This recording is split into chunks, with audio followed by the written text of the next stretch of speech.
Struggling with Excel formulas can turn simple tasks into time-consuming challenges, leaving you frustrated and behind on your work.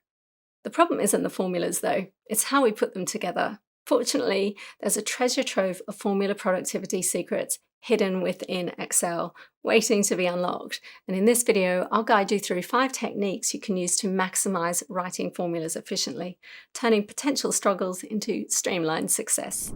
First, here we have an example of what not to do. I want to count how many employees I have in each department. And looking at the first formula, you can see it counts the range A2 to A22, where the department is admin. And the criteria for each subsequent formula reflects the different department names.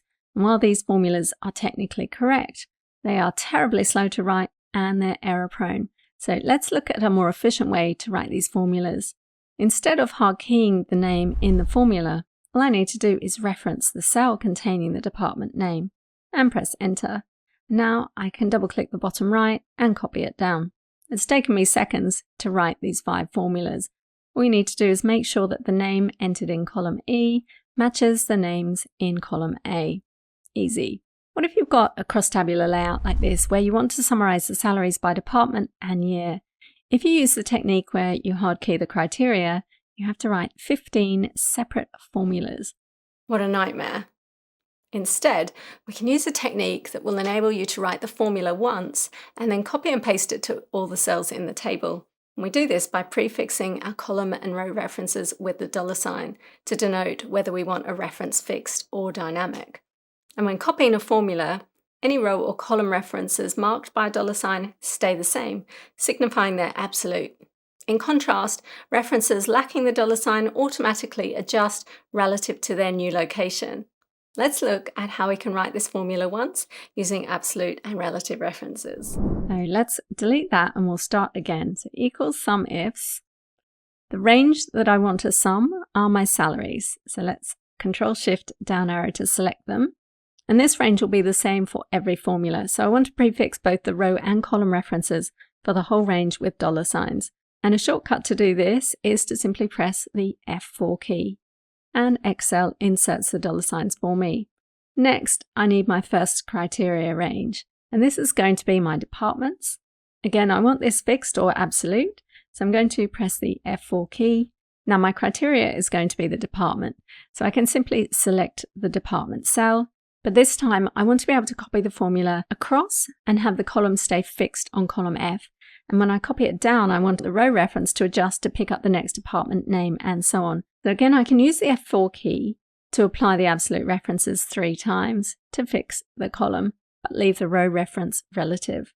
Next, I want to reference the year. And again, I can use the F4 key. However, if I already enter the comma, I need to go back and select my cell reference in order to press F4. But a shortcut is you don't actually need to select the whole cell reference, and that can be quite fiddly. You just need to select either side of the colon, and then you can press F4 and it applies it to the whole reference. Job done. Now we can enter our criteria, which is the year, and F4 twice to lock or absolute reference the row. Close parentheses on sum ifs. There's my formula. Now I can copy and paste it to my whole table.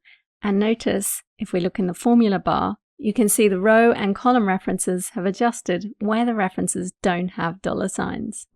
Absolute and relative references are great, but they make formulas even harder to read. It's like trying to read a map with no street names. That's when named ranges step in to save the day. Instead of using cell references, we can name a range of cells. It's like nicknaming parts of your spreadsheet. If we take the sum ifs formula from before, with the named ranges, it looks less like a puzzle of letters and numbers and more like something you can read and understand at a glance. To name a range, simply select the cells you want to name, and then in the name box to the left of the formula bar, enter the name you want. So this will be department, or DEPT for short, and then press enter.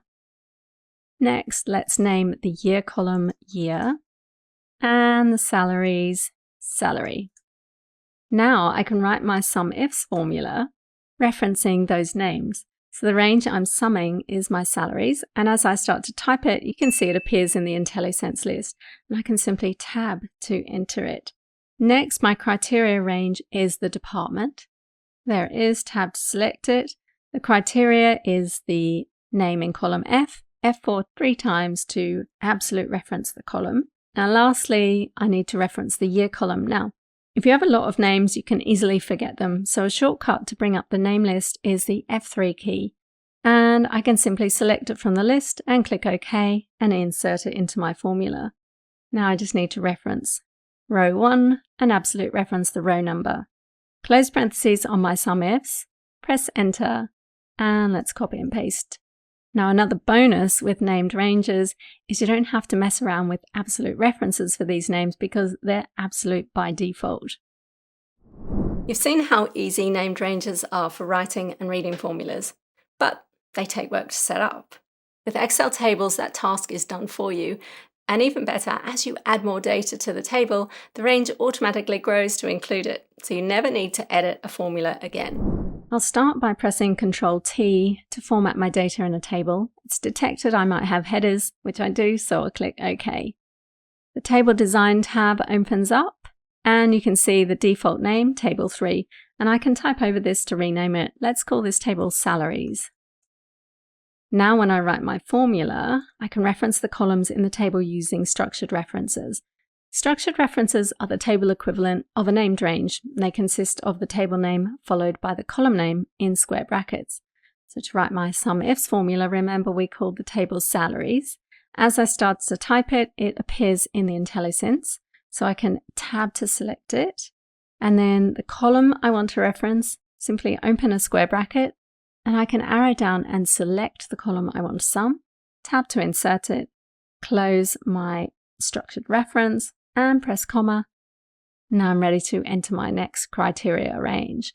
And this one will be the department. Now another way to enter a structured reference is simply hover your mouse above the column name until it changes into the down arrow, left click, and it inserts the structured reference for me.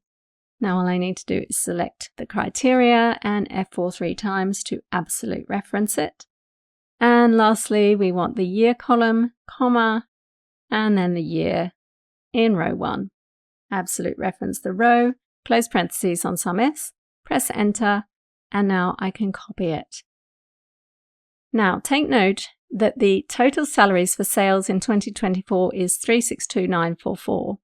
One of the great things about using tables is if I add a new employee, let's add another employee for sales, that'll be number 377. They're also 2024, but this time they're on 70,000.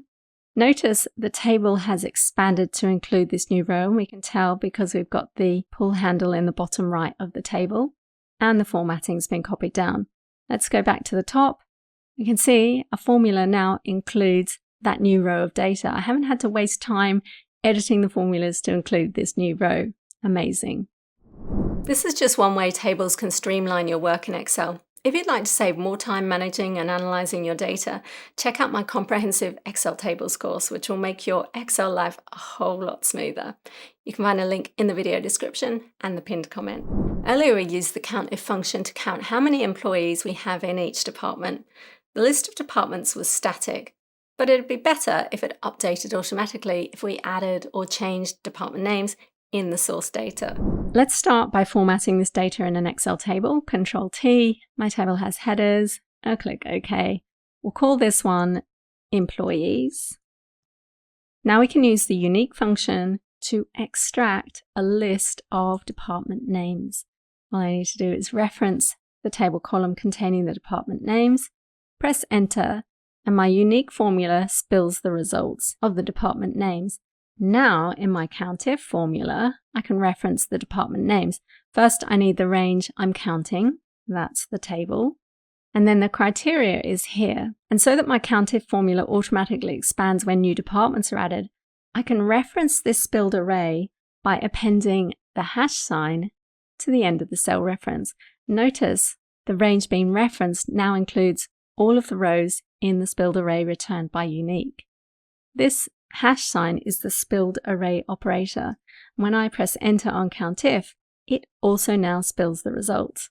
And let's say I get a new department. This employee is going to start a new department called Operations. I now have operations included in my unique spilled array. And my COUNTIF has automatically updated to include that new department. Pretty cool. Now there's a whole load more you can do with the hash spill operator, and in this video I share some little known tricks for using it with data validation and more. So check out that video next. I'll see you there.